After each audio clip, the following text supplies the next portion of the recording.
O Nazim, Salam hoş qonşu. gəlsən. Ya Necəsən? Allah, Nə var, nə hoş yox? gəlsən. Yaxşıyam, sən necəsən? Şükür Allah. Ama Nətər keyifli keçir? gider. Kəndimiz necədir? Əla, Maşallah. gözəl, gözəl. Gözəlləşib var kəndimiz. Ha, Məni çox bağışla. Gedim anamı bağrıma basım, ürəyim. Haçan da anamı görmürəm. Darılmışam Oldu. səndən sonra görüşərəm. Oldu, çox Sağ ol əzizim. Sağ ol. Allah sənə səbir versin, ay qonşu. Anacan. Ana mən gəlmişəm, oğlun gəlib, evdəsən ana. Ana. Bu anam hardadır? Bunun səsi çıxmır, yəqin yatıb. Ya Allah. Yəni anam bu vaxt yatıb. Yəqin arvad çox işləyib. Çox işləyib yatıb.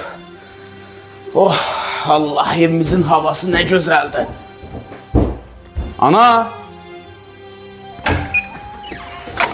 Ana.